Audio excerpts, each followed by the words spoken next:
In our morning rounds, how slacking off on sleep could leave you sick. A new study finds people who get 6 hours or less sleep each night are 4 times more likely to catch the common cold. Dr. Carol Ash is director of sleep medicine at Meridian Health in New Jersey. Good morning, Dr. Ash. Good morning. My kids will tell you if I'm sleep deprived, I get very grumpy. No. But now you're telling me I'm also more likely to get sick. Yeah, your kids and your mom were right. You got to get your sleep. Yeah. Yes. Well, this is an interesting study. They looked at 164 participants, observed their sleep over 7 days, monitoring their sleep with a watch-type device, and they exposed them to a cold virus, and they found, as you suggested, they were more likely to get a cold if they slept less than 6 hours a night. That was the tipping point, that 6 hours. Why 6? What happens, Gail, when you don't get enough sleep and less than 6 hours, it will decrease the activity of cells that are important for your defense and to resist the cold. It also increases inflammation, which could injure tissues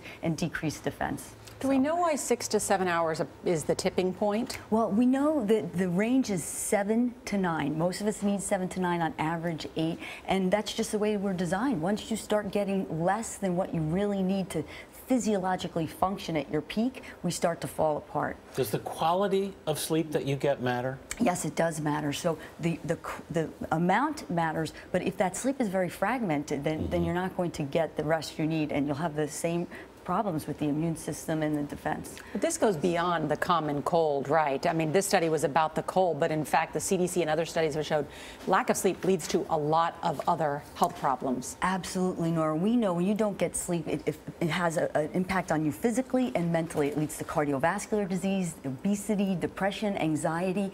And the thing is, simple behaviors and habits can make all the difference. You know, if you can't get your sleep, like Gail and I were talking earlier, for many people it's hard to get that amount of sleep. Well, you could offset it with a nap, but providers have to get behind the message and really strongly encourage people to get their sleep, and role models. I was laying in Carol's lap, because I feel like if I hear one more time, you need sleep, you need sleep, you need sleep, we need vegetables too, I get it. And so, but what happens if you just really can't do that? And what do you think it's going to take to get people to get this message of how important it is? Well, why can't you get that sleep, Gail?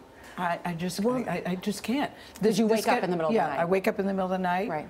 I have these things called hot flashes. I mean, I could go on and on. Yeah. And this schedule is tough. Yeah. I think that's. But I'm not just talking about myself. There's a lot of people that's what like everybody me. has that same thing. A lot of women I know wake up in the middle of the night. So how do you deal with those issues? Well, you really, again, it's the job of your provider to help you understand what you can do to get better sleep, and the providers are not doing it. But as Gail is suggesting, role models. You might say, why did the First Lady get behind vegetables? It's so important. In New Jersey, Lieutenant Governor Kim Giordano got her whole town just to get to bed.